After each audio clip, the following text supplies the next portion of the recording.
RFK in the USA. RFK in the U.S. Listen, you know our position. We're not RFKers or the Gabbards men, or we're not like Trump people. We're just people who are looking for truth and constitutional ethic. And this was good yesterday and the day before. We're going to talk about Robert Kennedy and all the stuff that went down. And we will have others in the future. So find out all this and more on Self-Evident Podcast.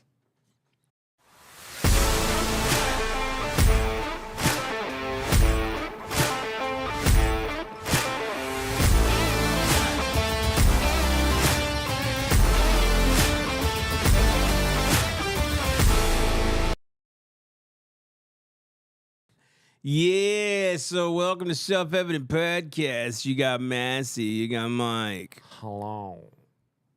I'm feeling the spirit of Eeyore in this room. Was me. Anyways, no, there's nothing to do with that. Like, we've got a lot to think about, talk about.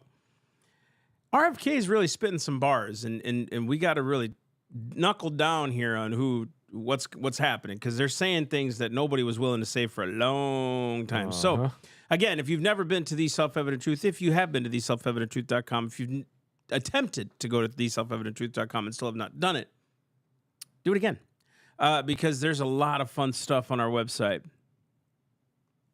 So there. Get a shirt, get all that. I mean, look, I always rep the merch. I don't rep anyone else's merch anymore because I'm very selfish. And so if you guys buy a shirt, it goes to a small Mexican family in Florida, all these proceeds. So I thought this was a nonprofit. yeah, I thought, now people are going to call ICE on me or something. Can you imagine? If you buy a shirt, we can stay.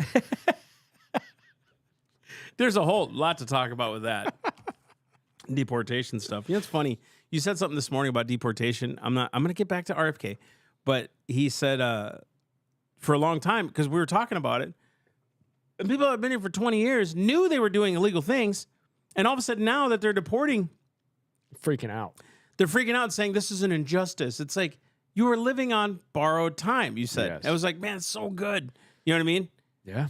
They got comfortable. And Pedro used the example. He's like, if you harm somebody 20 years ago, but the law hadn't caught up to you until 20 years later, you don't have the right to go, this is an injustice that I got caught.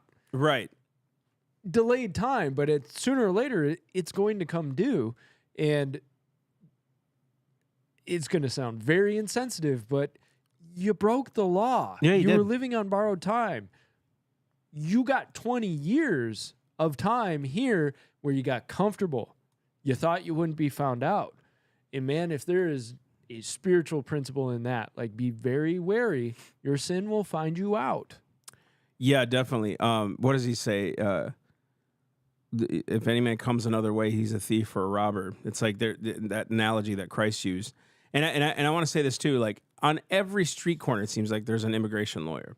So really, there's no excuse. Well, it's expensive. Yes, it is expensive. It's supposed to be. And all those people who did it the right way spent a lot of money that you just, I don't have to do it that way. Yeah, or, sometimes there's bosses out there that sponsor their people to come in and to get their papers and their citizenship. So it's not about being insensitive here. And guys, when you look at what Trump was saying, there are exceptions. He's not like deporting every Mexican and every person, It's stupid. It's just liberal tears, really. It's what it is. But anyways, let's get back to this. So, like, RFK, right? Here we go.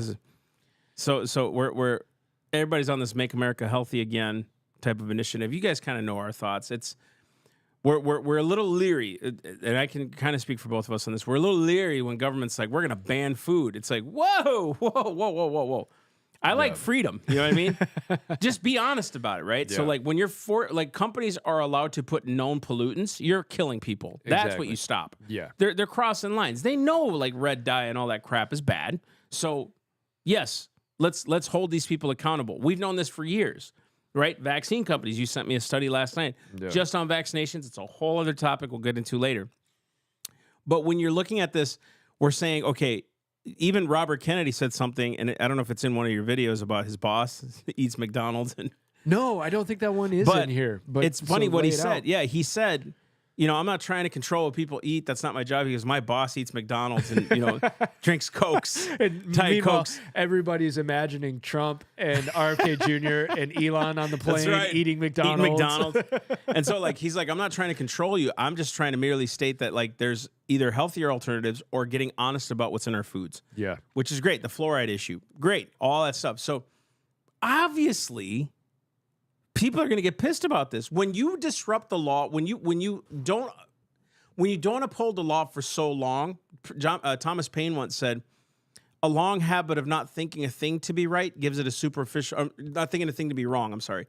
A long habit of not thinking a thing to be wrong gives it a superficial appearance of it being right. And so for a long time, we weren't even thinking about the law, the Constitution, border stuff. We're just saying, hey, everybody's an anchor baby. If you have a baby in the country, it's a citizen. We're not even thinking about what the original 14th Amendment was. We're not thinking about the debates of it. We don't even think about our Constitution anymore when it comes down to what healthcare is, you know. We don't even know what the Constitution says. Are you going to guarantee we're going to all get healthcare? It's like, you don't even know what the Constitution says. So when we don't know that, and then someone comes in and says, no, we're actually going to uphold law here for a minute. Everybody's brain explodes. Yeah, everybody's brain explodes. Because they don't know what the law is. Matter of fact, Chris Ann Hall, if you guys haven't checked her out, go do it. She's now saying that the states, and I agree with her on this, the states don't have the authority to create their own immigration laws. They have to follow federal ones. Which makes sense. They can execute the federal ones, Right. but they can't create their own state kind of laws against immigration. That's actually a federal government jurisdiction. Make your point, but there's a logic to it that I want to pull out. And what she's saying is Florida is starting to kind of do their own thing. And she's like, we got to stop this because it's giving them too much overreach in their states, whatever. And I'm like, I get what she's saying because constitutionally it's right. I do say, too, like, if your federal government's a wimp, and then she says to that, that's why they uphold federal law. The states have a duty to uphold the federal laws already. She actually says immigration laws that already exist are stronger than what Trump is proposing. And so I was like, you know what? I never thought about it until she said it, and I looked it up. I'm like, she's right. It's actually true. And so what we don't want to do is create states to make their own jurisdictions. Like, that creates a tyranny in and of itself with anything, health, borders, all that stuff. Yeah, and I think where this comes into play, especially for the states, if a state allows somebody across the border that federal law would not allow across the border, that person then has free access to all of the other states.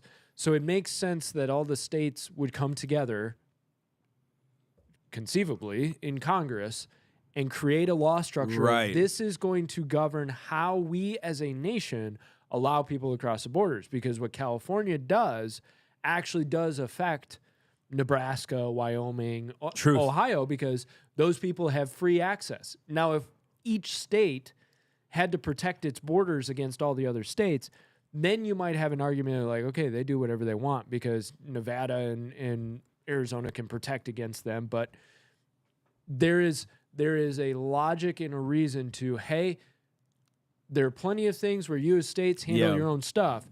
Under immigration, now you better follow the federal law.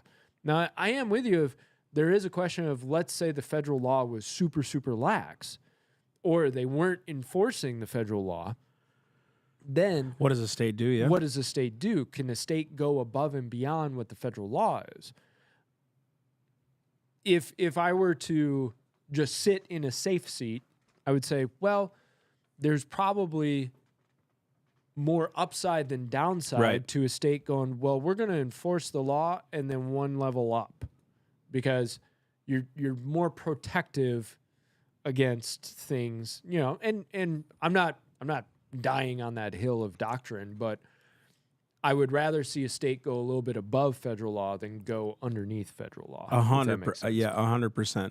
I do think too. You kind of brought up an analogy of states protecting themselves, which the federal government would come in and say, well, now you're violating the interstate and intrastate commerce, inter and intrastate commerce laws, right? Because now you're saying who can come in and who can come out. Right. So it's like really weird, right? We got this whole. You see what I'm saying? It's a lot more complicated and it's very simple, but it's a lot more complicated because we have not upheld law for so long. So then you get guys who are zealous and for right reasons, like a DeSantis or whoever, and they're like, okay, let's start handling business. You know what I mean? It's like we haven't had it done before. It's why DeSantis was such a misnomer in 2020. He was doing things that no one else was doing. And it was constitutional what he was doing. Keep the state open. Federal government doesn't have the authority to tell us what to do and not to do with our state. Blah, blah, blah, blah. They can't write federal laws against the people themselves about shutting down. He was right. He was right about all these things. And I'm not saying he said those things. I'm saying that was basically the sentiment. That was his philosophy. His philosophy. And so, yes, the states. So even going back to Robert Kennedy, getting back on the train, because Mike's teeing up some videos and things that we saw. He's obviously getting shellacked by not only a left, but probably some on the right, too, who are in deep pockets of people who are in the interest of pharmaceutical industries. I'll actually go ahead and put this up. Keep talking, and then I'll read some of the numbers. Yeah. A lot of these guys may be in the pocket of food processing companies and ingredient companies and all these other things. He's probably bucking against a corporate welfare system, obviously, that seeks to keep people on healthcare because it's a constant moneymaker, right? They're dealing with a lot of people who are paid by vaccine companies, right? And again, if you read anything of what RFK is, he's vaccinated. The guy's not against every vaccine. I'm definitely an anti-vaxxer myself. That's just my opinion, but he's not. So he's all about health. And so I'm not saying he's right in everything. I think his climate positions, I think sometimes he's been a globalist. I think there's all these things. But on these specific issues, I'm like, okay, if he stays that lane, we talked about this. He stays that lane, he's not only going to make people mad, but he's kicking a hornet's nest because the hornets have learned to live in their nest. That's the wrong nest. Yeah. So now he's saying, no, this is actually the right nest we're supposed to be right now. And they're like, and I'm not saying everything he says is right. I'm saying we're going to go through some things that he said where it's like, thumbs up. How can they have 3 nests in New England, if they don't keep that hornet's nest of money flowing in from the pharmaceuticals? Not that's a good naming word. Anybody and driving an specifically. Audi R8. Yeah. Nobody in particular, Bernie Sanders. Yeah. Who did kind of top the list of healthcare campaign contributions. So there is a spreadsheet that if you're listening, don't worry, I'll synthesize it. But contributions, you could say, from pharmaceutical and health products, pharmaceutical manufacturing, health insurance and HMOs, hospitals and nursing homes, medical devices and supplies, some more. Bernie Sanders, from 1990 to 2024, took in over $23 million in contributions from these various sectors. But no. I did not take from them. It was from the people. It was from the individual. It was many individuals. No. Nope. The employees. It was all the employees, never a CEO. And don't forget, we got Ralph Warnock, $14.7 million. No, not a cent from the CEOs. Elizabeth Warren, $10 million. No. I wish she had a picture of Bernie every time I did that. No. That's the next meme that has to go viral. No. Ron Wyden, $6 million. Patty Murray, $5.8 million. Tammy Baldwin, $4.9 million. Catherine Cortez Masto, $3.7 million. Michael Bennett, $3.6 million. Tim Kaine, $3.3 million. Christopher Murphy, $3.1 million. No. Maggie Hassan, $3 million. No. Ed Markey, $2.3 million. These people. John Hickenlooper, $2.3 million. Lisa Blunt Rochester, $2.2 million. Maria Cartwell, $2.1 million. And you're probably like, okay, Mike, we get it. No, I'm going to read the whole list. Ben Ray Illusion, $2 million. Andy Kim, $1.6 million. Tina Smith, $1.4 million. Sheldon Whitehouse, $1.4 million. Peter Welch, $1 million. And coming in last, at least on the list, they must not care about you, Angela. Angela also Brooks, $999,000. No. Or $990,000. No. Not a cent from CEOs. Why don't we talk about this for a second? Why do you think he got so many contributions from these places? Let's say, could it be that he's for universal health care and these people would be in business the rest of their lives? No. Wait, yes. Could it be that there's experimental drugs that haven't hit the market yet that with universal health care would have to pay for, which would keep these companies in business for life? No. Maybe. Could it be that Bernie Sanders has never had a job in his life and this has been the most cushy place he's ever been to? Yes. I think there's something going on here. Now, he may deny that he never got anything from a CEO, which probably is true. But that does not stop other ways of getting contributions. He's saying, no, I didn't get it from CEOs. True, you probably didn't. There's no question. However, However, even if he did or didn't, let's just go with that. There are other ways of accruing donations from people. Contributions seem to make their way into people's pockets in different avenues and methods and ways. And I'm going to go ahead and roll that Go one ahead, now. buddy. Go ahead. I had Elizabeth Nail Warren it. teed up, but we're going for you, Sanders, because we just... No. No. Why did I pull a Nixon? I just did a Nixon. He I went like, liberal Nixon? I don't know. I don't know. I'm going to make Socialist, America whatever. healthier than Whatever. other Here we countries in the world right now. Will with you the sickness. guarantee do what every other major country does? That's a simple question. And by the way, Bernie, the problem of corruption is not just in the federal agencies; it's in Congress too. Almost all the members of this panel are accepting, including yourself, are accepting millions of dollars from the pharmaceutical industry and protecting their interests. Oh, I thought that would no. I ran for president like you. I got millions and millions of contributions. They did not come from the executives. Not one nickel of PAC money from the pharmaceutical industry. Probably true. Whoa. No. Not a single cent From the executives. from the executives. What about all the other ways you could have gotten those contributions? He wasn't lying, No. I'm sure. No, he's probably telling the truth. And he probably did it that way so he could say that. And guess what? You can only donate so much personally, right, to a specific person.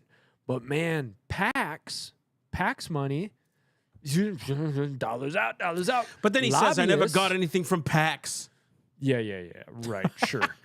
You never got anything from PACs because you can't interact with PACs. PACs do it on your behalf. Just like when Fauci said, you can run the tape. You'll never hear me say that I supported or offered any advice on shutting down the nation. And sure enough, there's tape on the dude. Because most people won't do their research. No. Bernie followers will always be Bernie followers until they're enlightened, right? Yep. So they're not going to do research. You know what they're going to do?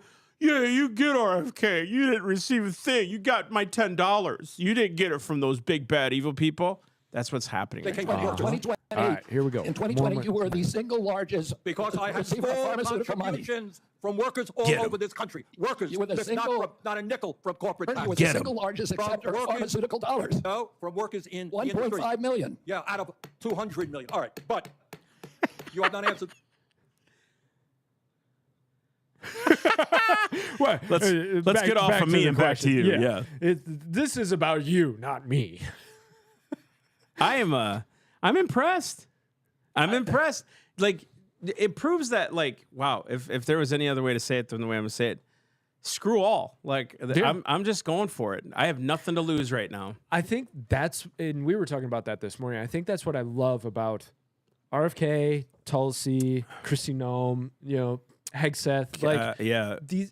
these guys aren't taking it anymore. They're not just going to let these congressional leaders Yeah. grandstand and beat them into submission and twist facts and tell lies about them. And then my time is up. Yep. It's like, I love that in RFK we've got other videos. There are certain moments where it's like, you could have gone harder, bro. but I understand he's got to keep decorum. He's got to keep level head.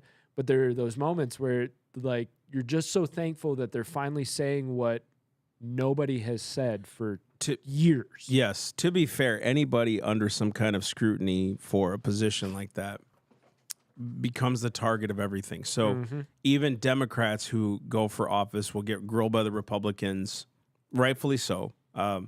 So in some of these, the way that they grilled some of these, especially with Tulsi coming out, this is Friday, so she just got yesterday a little bit, yeah. but there will be more coming out. They go into this expecting to get grilled on these issues. Yes. They know they're going to get, like, wrung through the coals. They're going to take apart every sentence they ever said. They're going to try to frame it in some kind of light. And there are some things I just wish guys like Kash Patel would say, yeah, I said that, but that's not how I said it. Exactly. You know what I mean? Like, Exactly. just say you said it. So you're not sounding like you're skirting it. Just say you said it. There is a situation that RFK goes through, and I don't remember which clip it is. There's several clips where, but you said, and I'm with you, of like, I'm watching it going, just say yeah. Say Yeah, I yes. said it. And what's the context of the quote? Exactly. Like, I think sometimes we try so hard to defend ourselves by avoiding the gotcha, where it's just like, Yeah, I said that. So what's the context? Because you're leaving out a lot of context, you know. I do want to, let's go to Let's do a Elizabeth quick Warren, count here because this of one's how, good as too. Secretary of HHS, if you get confirmed, you could influence every one of The those uprightness lawsuits. of Well, let me Elizabeth start the list. Warren. You could publish your anti-vaccine conspiracies, but this time on U.S. government letterhead, something a jury might be impressed by. You could appoint I people don't to the understand that. CDC vaccine panel who share your anti-vax views and let them do your dirty work. You could tell the CDC vaccine panel to remove a particular vaccine from the vaccine schedule. You could remove vaccines from special compensation programs, which would open up manufacturers to mass torts. You could make more injuries eligible for compensation even if there is no causal evidence. You could change vaccine court processes to make it easier to bring junk lawsuits. You could turn over FDA data to your friends at the law firm and they could use it however it benefited them. You could change vaccine labeling. You could change vaccine information rules. You could change which claims are compensated in the vaccine injury compensation program. There's a lot of ways that you can influence. Pause. Bro. Who is the conspiracy theorist now? Right. You want to talk about conspiracy theorists? The guy hasn't even been appointed yet. She's already said this is what you're going to do in so many words. And you notice all of her points are, you may attack the pharmaceutical companies. Right. You may open this up to more lawsuits. It always should have been. And if you don't know, pharmaceutical companies are not liable. Exactly. You know who you actually go after if there's a vaccine injury that you want compensation for? The doctor itself, right? No, you have to go after the government. It's the government who fights the case on the behalf of the vaccine companies. I did not know Yes, that. so you don't actually fight the vaccine companies. You don't fight the pharmaceutical companies. You fight the government, and the government has a slush fund to decide whether or not to pay you for the crap the pharmaceutical companies did. They're not liable. And so what she's arguing is you may open them up to liability for their product. Yeah. Oh, boy. And we wouldn't have a problem if Toyota created a crap product. We wouldn't have a problem if Kellogg's created a crap product. We wouldn't have a problem. And this is where it's like, okay, hold your heads. I'm speaking more of common sense. I'm not angry at all. I'm speaking more of common sense right now. That's what does not make sense at all. None of this makes sense. None of it. They'll defend what they want to defend when it's against them and their cause. And then in the same turn, they'll say, these pharmaceutical companies have lied to us for years and hurt us with all their crap. And they're getting all this money because they're charging so much for insulin. That's what I don't It's understand. so nuts. I don't understand how in less than 10 years, we went from big bad pharmaceutical companies are poisoning you and killing you to they can do no wrong. They're here for you no matter what. And they're here to save you. And if you question them, you're an anti-vaxxer, anti-medical science denier. How did we get there? How did we get to that position where all of a sudden, anybody who goes, there might be a profit motive in this, how dare you? Right. And again, everything she said was basically, he's going to upend vaccine The schedules. establishment system. And that's bad. Why? Right. Why? He's going to open the pharmaceutical companies to more lawsuits. People have yet to explain this. And again, he's not a full anti-vaxxer like No. I am. People have yet to explain why there's an explosion of sickness in this country, an explosion of mental disease in this country, an explosion of kids who are autistic, Asperger's disease, or I'm sorry, Asperger's, is it it's not a disease. Disorder. An explosion of suicide, an explosion of overweightness, there's just an explosion. Yeah. Nobody will get to the bottom of it. We just say you need more medication. And there's a...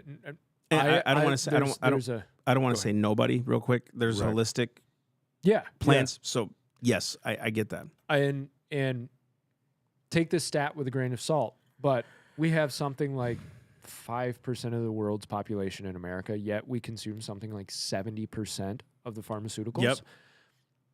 And America, like you said, is really in bad shape. Unhealthy. And somebody pointed this out to me last night. We were doing work group, and they said, isn't it funny that you have the Food and Drug Administration? So our foods are chemical concoctions at this point.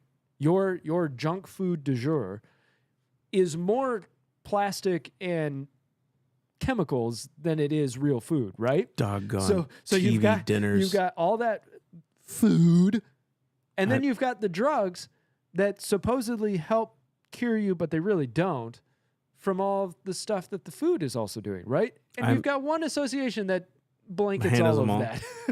I miss like, those. whoa. I miss those brownies and them TV dinner trays. Y'all know what I'm talking about? You remember them? Oh yeah. It was, I bet. It was probably styrofoam with cocoa powder, but that was some good styrofoam. Yeah, you know it what I'm was. saying? Oh, hungry man. You remember? Oh. I mean, Moment I'm of just silence. thinking the revolution of the microwave, right? Right. We never talk about this anymore, but I remember when it first came out, people were like, "Hey, my gosh, this is the greatest invention ever." And then in like the 90s, it was like, "Yeah, microwaves aren't good." we're zapping our food with We're waves. nuking it. Yeah, we're nuking ourselves. And I've wondered about that. Now I get the quote unquote science behind it. I'm not saying that, anyways, it's so funny that the food that tastes good, and I was saying this last night, your chicken breast with rice and broccoli will never compare to that pizza with 50,000 ingredients. Man, give me Doritos and some of that top the tater. Exactly. But guess what? That All hits. of your Slaps. boxed food, all of your processed food is designed to be as tasty as possible. Yep. And they actually have what is called the bliss point, where it's the perfect combination of sugar, fat, and salt. They are designing food to addict you to it. They want you buying their food. They don't want you eating just one. They want you eating the whole bag. So then you're like, I love this. I need this. I got to go back. It is an addiction process that they're actually trying to inject into food. 100%. Then you go, boy, that seems like a conflict of interest then. Because now what you're doing is you're trying to get me addicted to the food. And lo and behold, if we can engineer this and modify this and inject this chemical in here and do this with this, eat it. Look, all I'm saying is I miss those days at the Twinkies and the Ho-Hos. That was good. You know what Dude, just- Frosted Flakes Dude, with the you know what cold just milk. hit me? Hamburger Helper. Oh, come on, dude. Bro. Oh. Especially the, what is it? Hamburger macaroni. Yeah. Dude. And then the seasonings, we don't even know what's in them seasonings, but it's heaven, right? So you miss these foods, and then like Mike's been got me. Look, I can't even talk right. He done got me on a program, and it's what is it? 8 ounces of chicken, 8 ounces of meat, whatever, 5 eggs, and respective meals or whatever, not in one sitting, but with like a cup of oatmeal. Boy, there's a barn burner of taste. Black beans and white rice. It's like, whew. Taste man. buds are dancing now. Yeah, and I could throw a little seasonal, which is great, but like, man, but then your body gets used to it. You actually you enjoy it. I actually like a good chicken, Yeah. rice and beans. Like, first off, doesn't that sound as Mexican as it gets? Right? just saying, he got me back to my roots. Right? But anyway, so going back to this, it's funny, like you just said, like the Food and Drug Administration are under one thing. Isn't that It's crazy. it got pointed out last night and it was like, whoa. Good point. Never thought of it. Never thought of that. Tee it up, Mike. What's next? Here we go. Elizabeth, why don't you keep Those just future talking for lawsuits us? and pending lawsuits while you are Secretary of HHS. And I'm asking you to commit right now that you will not take a financial stake in every one of those lawsuits so that what you do as Secretary will also benefit you financially down the line. I'll comply with all the ethical guidelines. That's not the question. You have said You're asking me, repeatedly, Senator, those you're asking me not to efforts sue are- vaccine No, pharmaceutical I am companies. not. My Yeah, you question are. is stop That's exactly what enriching you're doing. health. Look, No, come on. No, I am not. Yes, you are. Yes, you are. You literally said it. You're going to go after him. Yeah, I'm going to go after him. Heck yeah. Elizabeth, will you commit now to not taking a single cent in any way, shape, or form from any of the pharmaceutical companies? Oh, wouldn't that have been great if he'd have said that? I will if you will. Right? Right? Yeah. I will make sure there's not a single cent in my pocket, in my campaigns, nowhere near me, if you will too. There's a Yeah, cat. There was a cat yesterday. I don't even know if you have this clip. There's a cat yesterday. One of the senators. He's like, I think it's hypocritical. Or asking some of these people. He goes, how many of you guys, us senators, we talk about, oh my gosh, you showed up drunk to this. He's like, how many of you guys know we have senators in this room right now or around us who have shown up to vote drunk because it's late in the afternoon? Oh, how many? snap. Oh, no. He goes, how many of us have had extramarital affairs and have gotten remarried after a divorce? And you're still senators. And we're trying to put these people in a different moral light. And dude, everybody on this side, you could see it. They're like pissed. Pissed. Because it's like, dude, it's got to be said. Like, unfortunately, and I'm not spiking the football on this. Unfortunately, we live in a society where that's almost kind of a thing. Yeah. Divorce, well, it's just commonplace now. You don't even think like, wow, what happened? It's more of a, oh, that sucks. You know, like, or, get it. And I think about the Pharisees, bringing the adulterous woman before Christ. It's like, see, you better punish her. She's not upholding.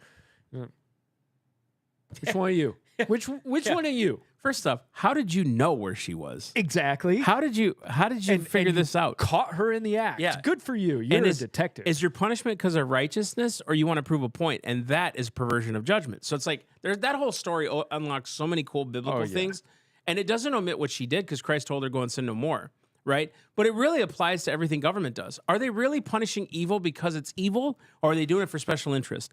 And that's where you see government grow and grow and grow all the time. And I think that brings to light all these clips that I've got of the RFK thing is like, he's that mirror for these people on that board or on that committee.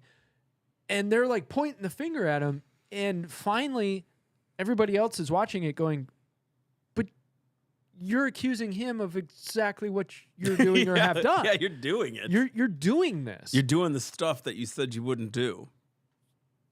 Mr. Kennedy, in All right, here we go. 2023, you Here's came to another. New Hampshire and said, quote, I'm pro-choice. I don't think the government has any business telling people what they can or cannot do with their body. So you said that, right? Yes. Yep. But you also said we need to trust the women to make that choice because I don't trust government to make any choices. You said that too, right? Yes. It is remarkable that you have such a long record of fighting for women's reproductive freedom and really great that my Republican colleagues are so open to voting for a pro-choice HHS secretary. So, Mr. Kennedy, I'm confused. You have clearly stated in the past that bodily autonomy is one of your core values. The question is, do you stand for that value or not? When was it that you decided to sell out the values you've had your whole life in order to be given power by President Trump? Senator, I agree with President Trump that every abortion is a tragedy, that we can't be a moral authority in this country. Right, so, but that isn't what you said back in New Hampshire in 2023. My question is exactly when did you decide to sell out your life's work and values to get this position? Senator, I agree with President Trump that every abortion is a tragedy. So what you're telling us, just to be clear, because my time is limited, is that regardless of what you believe, regardless of what values you have, if President Trump tells you to do something, you're going to. All right. So this one I think is so interesting because this is the game they play. I'm going to box you in and define you and make this crazy definition. And then as soon as you try to respond, I'm going to tell you how your response doesn't answer the definition that I've defined But you. the way they ask the questions, it's like yes or no. Yeah. That's a nuanced question. Do you beat your wife at... Yeah. Do Have you admit stopped to beating your wife? Have you stopped beating your wife? And it's Yeah. like, man, if I answer yes, that means I did. If I answer no, it means I'm still doing it. It's the weirdest thing, but how they're doing it is not critical thinking. That's not critical thinking. No. It's telling you what to think. So they've mastered this. This is all emotional. This is all Saul Alinsky bullcrap. If you've not read the Rules for Radicals, this is exactly what they're doing. Accuse your opponent of what you're actually doing yourself and go drive it hard. And that's what they're doing. Yeah. So like Robert Kennedy, I wish he'd have just said it. Look, I had a change of heart. I don't think, yes, there is such a thing as bodily autonomy, but that's a person. And we need to acknowledge that. Right? And you can that's what change he's your saying. mind. That's the other thing. And I think conservatives got to be really careful of this as well. Because what we'll do is we'll look at somebody who said one thing 20 years ago, and now all of a sudden they're saying another. You can't be consistent. It's like people do change their minds. They do evolve, right? Now, they may be in line with you at one point, and now all of a sudden they're not in line with you at another point. But it doesn't mean people can't evolve. Now, I get it, and I understand. There are plenty of politicians who just say whatever will get them elected. That's different. I don't see RFK, which she was accusing him of oh, well, he got offered a position, so now he's pro-life with Trump. Trump's not pro-life. He's like, yeah, I get what you say, pro-life people, but he's like pro-life light. Yeah, he is not, it should be outlawed. Yeah. He is, leave it up to the states, let you guys argue about it. Yeah. I'm not going to get involved. I would even argue he's still pro-abortion. I don't think he's pro-life at all. So like, she's arguing a point that's moot because like Trump is for early term abortion. Yeah. And cases of rape and incest and all that stuff. Yep. He's for those exceptions, which you Democrats think the same thing. The only difference is you want that example of rape and incest to count for every other abortion, and that's not good. And do you notice she pigeonholed him into pro-choice HHS secretary? And when he tried to say, I think it's a moral tragedy, but that's not what you said. You're pro-choice. See, you're trying to define him to him. Right. He's trying to tell you it's a lot more nuanced than that. No, because they want the soundbite. Well, first, too, like, say second, what the heck does that have to do with me being HHS director? Nothing, really. My ideology on something has nothing to do with Health and Human Services. And the reason I say that is because you're trying to pin me in a Democrat-Republican thing. Right. This is about the health of the overall country. And truly, if you're thinking about it, he's in Trump's cabinet. So, like... And something like abortion is now a state issue. It's now a state issue. That's good. HHS doesn't really have to do anything with that. Really true. You know? It's actually really true. You have started a group called the Children's Health Defense. You have started a group called the Children's Health Defense. You're the originator. Right now, as I understand it, on their website, they are selling what's called onesies. These are little things, clothing for babies. One of them is titled Unvaxxed, Unafraid. Next one, and they're sold for $26 a piece, by the way. Next one is No Vax, No Problem. Now you're coming before this committee and you say you're pro-vaccine. Just want to ask some questions. And yet your organization is making money selling a child's product to parents for 20. Can I just point something out? If you're on audio, I'm sorry. But if you're watching on video, look at his eyes. This whole thing. He is a little unhinged. $6, which casts fundamental doubt on the usefulness of vaccines. Can you tell us now that you will, now that you are pro-vaccine, that you're going to have your organization take these products off the market? Senator, I have no power over that organization. I'm not part of it. I resigned from the board. That was just a few months ago. You founded that. You certainly have power. You can make that. Are you supportive of this?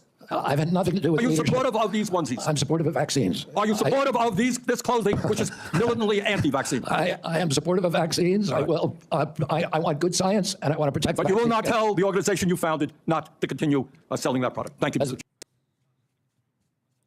Okay, so I want to take this one on for a couple of reasons. Now, we can armchair quarterback this whole thing because, of course, it's in the heat of the moment. He's trying to ride the line of not saying something too egregious and keep himself in line. Personally, if I were RFK, I would rather answer it of what's wrong with somebody purchasing that if that's how they feel. My feelings may not be that. The organization put it up. I'm not a part of the organization. I don't need to tell them to take it down because they're doing what they want to do. That's right. I think everybody should have autonomy to make their choice. And if these onesies reflect how these people feel, so be it. And if the organization doesn't want to put up a pro-vaccine onesie, that's up to them. Yeah. It's not up to me. I wonder, too, like, could he have said, and again, you're right, it's in the heat of the moment. It's very hard to think on your feet when you're getting bombarded with 1,000 questions of yes and no. I personally don't support vaccines for kids under the age of 2 or 3. Yeah, I'm with you. You know what I mean? So, like, that could actually be good. Like, my sons weren't, you know, and they're doing great. You know what I mean? So, it's a little odd. They got chicken pox. They'd have got it if they got the vaccine, too. So, just the whole thing's a sham to me. For kids, I'm saying. But he could have even said that, like, maybe for kids under 2, I'm not very much a supporter of. I do support vaccinations, and I'm saying for him, not me. But under a certain age limit, I'm just not. But that has nothing to do with him doing what he's doing. Right. And it's amazing now how they're champions for pharmaceutical companies. Isn't that funny? It's just crazy to me. The guy who supposedly was like, they're charging too much. Yeah, against the system, against the power of the industry, the power of the rich. And mind you, this guy is coming out full-throated endorsement in defense of the pharmaceutical industry. Money made, you know. People had respect for Sanders, and I hope all of you lost respect for him after 2016. I hope you realized who he was, because the guy laid down for the party and never really did much after that, and showed his true colors of he has an ideology, but he's not willing to really stand on conviction. Yeah, he was put up against he was raised up to be put against Trump. You know, it wasn't there's a whole sentiment that would have followed him. Through. Yeah, Clinton. And I do believe it got stolen from him. I do believe that they took it from him, and he laid down and took it. Yeah, okay. Yeah, he's just a good. Yeah, Moving on. Yeah, he's just a good token in something. He just laid down, you know, like that's what you do. All these guys do it though. The AOCs, they're all socialists. And what happens too is like we're fighting. It's so dumb. Socialists fighting against very light socialism. You know what I'm saying? Like it's really what's happening. It's just a battle of degrees. It's a battle of degrees. Is. Yeah. And so it's even him saying, you were in an organization, you say you're pro-vax, but your thing says anti-vax, blah, blah, blah. It's like, again, that's a personal whatever. And whether he's pro-vax or anti-vax, there's such a system right now that would have to get undone, which I would hope would happen. Like his personal, they allowed the Democrats on the other side to say my personal issues won't get involved in my job. They didn't do that with these guys. I think that's what's so crazy is like, I think, if I was ever appointed to an office like that, what they can pull from me, like anything I've ever said. And I guess I've always said my conscience, and I have nothing really to defend. If I said something outlandish, I'll own it. You know, it's like, yeah, I was kind of stupid. I shouldn't have said that. No, okay, my bad. Yeah. Right? I was also 20 years ago just learning things, you know, and that's what I think people don't do is just admit, yeah, that was some time ago. You can change your opinions on things. You can change your mind. That happens on the daily. I've become a way better husband and father, I hope, you know what I mean? Even in just the last 4 or 5 months, you can change your mind on things. Yeah. And there's nothing wrong evolve. with that. Yeah. You know, more information comes through, you evolve in your position. And I think actually it's a big negative if a person doesn't evolve in their thoughts, beliefs, conclusions over time. What it tells me is you're static, and no new information, no matter how much, is going to change your opinion. And that's closed-minded. That's just prideful and arrogant. You know? And so there is something to be said for the person who 20 years later, man, I got a more nuanced view on this than I used to. Yeah. You know, I think back to in college, my argument in the whole, you remember the Napster debates? And I'll make this point and then we'll be done. Yep. The Napster debates of like, Metallica was coming out against Napster, and you know everybody was like free music, free downloads, yeah, exactly, it's killing the industry. And my argument was, oh, how sad for you. You're gonna have one less golden toilet. You know, is like that was pretty much my argument. Very emotional, very surface level. If I look back now, it's like, nah, I'd have a different position. Yeah, you know? That is stealing. It's stealing. It's stealing. For me to take that and put it up online, that's probably stealing. You know. But somebody could take those rantings that I had 20, 30 years ago, however, 20 years ago, and use it against me. While you were arguing, and yeah, you're right, I was.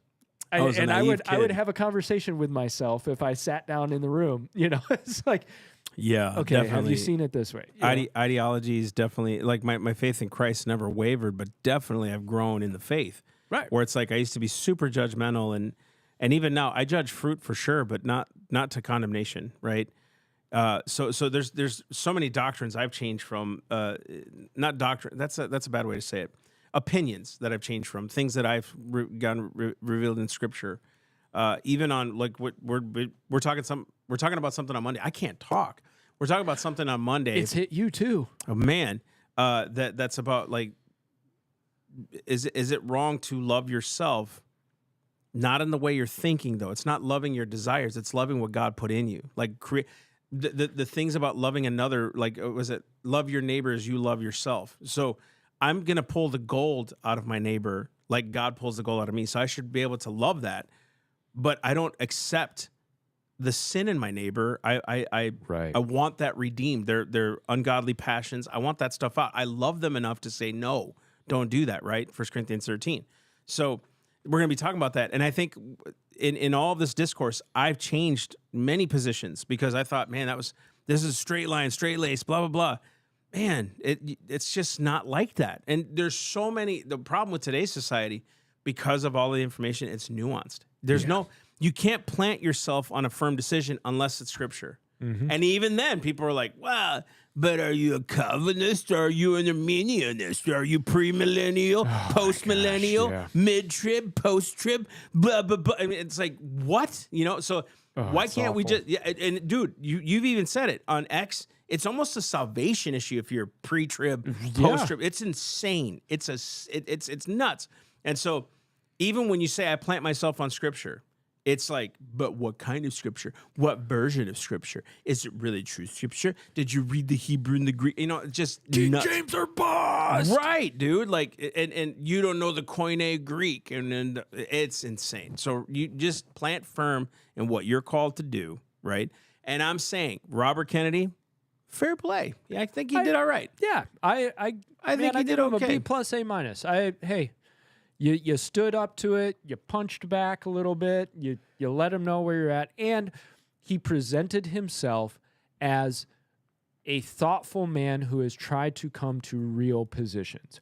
I never got the sense that he's just throwing out platitudes like an Elizabeth Warren would. Dude, can I just say this? Go for it. We got to do this as a podcast. I was just talking about how people are like, are you a Arminius, Calvinist, blah, blah. The Pharisees did that to Jesus. Dude, you're so right. Can you heal on the Sabbath? Why are Pharisees eating on the Sabbath? It's so crazy, right? Like the Pharisees did the same thing. Jesus never talked about those things. As a matter of fact, Paul even said, be careful of endless debates or useless debates and endless genealogies and all these other things. And it's like, just be like Christ. Dude. Heal the sick, raise the dead, go preach the gospel, cleanse the lepers, freely have received, freely give, baptize them, teach them all I've commanded you to do. I remember I was saying this morning, I think the West especially is caught in it doesn't even realize there's something outside the four walls of this room. And we're caught in a room of reason and logic and intellectualism. And so then the endless debates become that determines what your salvation is, because we've done away with anything that has to do with feeling or emotion or connection, right, at a deeper level than just the intellectual. So then it becomes intellectual debates ad nauseum. And I think you're so right. Like, I think pharisaical nature is running rampant 100% in Christian circles, because it's all these endless arguments about, well, are you premillennial or postmillennial? This really matters. This matters of whether you're this or you're that, or, you know, so-and-so said this back in the 1500s, and you don't agree with that because you're following heretic so-and-so. It's like, what happened to... I don't even see Christ in these arguments outside of if you use Christ as a bludgeon to try and beat your opponent down. Yeah, my truck is taller than yours. It's really it's intellectual prowess at this point. Yes. It's really, I got you. It's always going to be a gotcha type argument. It's like, I'm going to make you submit to what I believe to. And it's all authoritarianism if you think about it. The Holy Spirit will persuade men to come to the truth. Now, I'm not talking about sinful desires. I'm talking about people who are in the scriptures. If they're walking out the way Christ walked out, and they're not slaves to sin, but they're slaves to righteousness, and they're doing what God has told them to do, you're just arguing at this point just to show yourself off. That's really what you're doing. And dude, I have no time for it. So while you're arguing about who's preacher, post-trib, Calvinist, Arminianist, Reformed doctrine, Baptist, Lutheran, Catholic, whatever it is, souls are dying. And that's the Great Commission. And that, I think that's... And I know that simplifies it, but it's true. But it's true, because if we have the argument about predestination or not, in my head, it's like, I have my position, but it doesn't freaking matter. That's right. It does not matter. It's not going to change your mind. No, because I should probably still talk about Jesus to other people. Because if you're going to come at me and say, well, they're predestined, so it doesn't matter if you talk to them about Jesus or not. Okay, now we're off course. But I don't need to have that argument about predestination with you. I just, hey, what does Christ tell us to do? Go talk to talk to people about Christ. Oh, okay. Then it doesn't matter if it's God who opens them up to it or they open it. Yeah. It doesn't matter. Get them to a It's good just- church, disciple them, right? Yeah. But Teach this them actually, about Christ. what we're talking about now, I know we kind of veered off, but it's really not veering off. What we're saying is there's like degrees. Are you this much of a this? And really, they want RFK to be just like them, and you need to hold the line.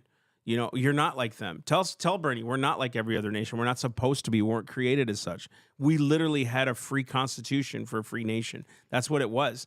Founded on a whole different premise than most nations have ever been founded on. And that's what makes us so exceptional. And so, like, just answering honestly and calmly can destroy any kind of argument because they're going to look like the fools. Anybody who saw Bernie and Elizabeth Warren, all these guys, just saw a bunch of emotional prats. Yes. Prattle, I should say. I was going to say brats and prattle. But just emotional prattle is what it was. It was just constant spewing of just emotion. Nothing of like, what's going to help these kids? What's your plan? Like, what are you seeing? Like, okay, maybe we don't agree with you on this whole vaccine and some of the foods and the pharmaceuticals. Okay, cool. What would be a good alternative? Why won't they talk holistically? Why? Right. Why are they protecting? So it's like people will eventually start to see through the bull crap because they're proving themselves. They're actually smearing it on their face. And nasty image. It's true. But you're right. They literally steeped in it. And I've got like a 4.5 minute video. I'm not going to play it, but it's Rand Paul going on basically a tirade about this whole thing, even saying he's Just like, end it with that. yeah, okay, I'll run that. You guys can listen to it if you want. But basically what he's saying is, look, my kids are vaccinated, but and I believe in vaccines. I think they're great. But why are we trying so hard to stifle this argument? And why are we attacking him for even bringing up the debate? But I think the discussion roll it over out with this. God vaccines bless is you. so We'll see you guys on oversimplified Monday. and Love you dumbed guys. down that we never really get to real truths. And it's why people up here are so separated from real people at home. So we talk about hepatitis B. It's a terrible disease. It could lead to liver failure, as the chairman said. But the reason you have distrust from people at home, why they don't believe anything you say, they don't believe government at all, is you're telling my kid to take a hepatitis B vaccine when he's 1 day old. You get it through drug use and sexually transmitted. That's how you get hepatitis B.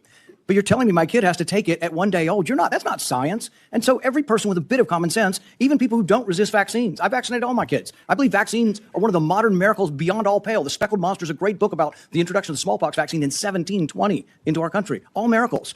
But I'm not a one-size-fits-all. It's not all or nothing. I chose to wait on my hepatitis B vaccine, and we did it when they went to school. Does that make me an awful person? Does that make me an anti-vaxxer because I questioned the government dictate of whether I do it? And I'm not speaking for anybody else. I'm only speaking for myself. But for goodness sakes, let's have an honest debate about these things. The COVID vaccine. If you ask me my opinion, the reporters run up and down the hall and they say, you still anti-vaccine? No, I'm pro-vaccine. But on the COVID vaccine and on the COVID illness, there was a 1,000-fold or more difference between the elderly and children. If you don't acknowledge that, you're committing malpractice. You're showing your ignorance. If you say a 6-month-old must be mandated to get it, the science is not there. So all this blather about the science says this and the science says that, no, it doesn't. The science actually shows that no healthy child in America died from COVID. Look it up. No healthy child died from COVID. And so the thing is that it's 1,000-fold greater. So if you ask me my advice as a physician, if you were 65 or older or overweight and some other conditions, I would have said, hell yes, I'd take the COVID vaccine. The risks of the disease were real and much greater than the vaccine. But if you ask me, should my healthy 6-month-old get it?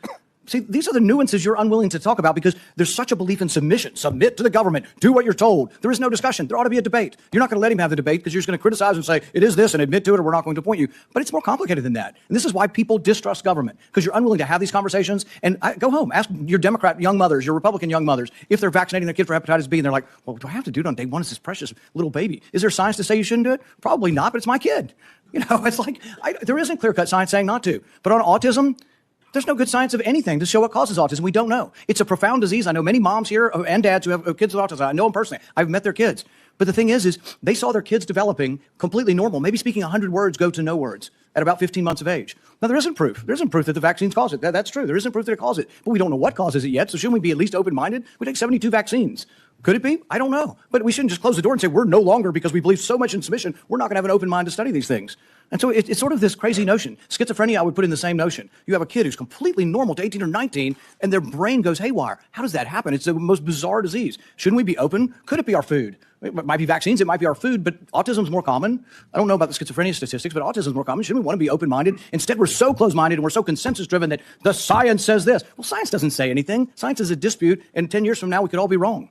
We were told in the beginning, 20 years ago, they did this enormous study, and they said, everybody over 50 should take an aspirin. I thought, well, that's a pretty good idea. It makes sense. But you know what? 20 years later, they measured it, and they found if you had no heart disease and you were taking aspirin, your chance of dying from a brain bleed or from a stomach bleed were greater than the risk of heart disease. If you have heart disease, they still say, take an aspirin. If you don't, they've changed their mind 20 years later. But would you have all said I was crazy and I should no longer be in public discourse if I had said 20 years ago, I don't feel like taking an aspirin. I ride my bike all the time. I'm afraid I might hit my head. But that's what country's about. It's what dissent is about. So just ask you to look at the larger picture and give the guy a break who says, I just want to follow the science where it leads without presupposition. I think really what we have up here is presupposition. You've already concluded. It's absolute that autism isn't caused by it. We don't know what causes autism, so we should be more humble in what we say.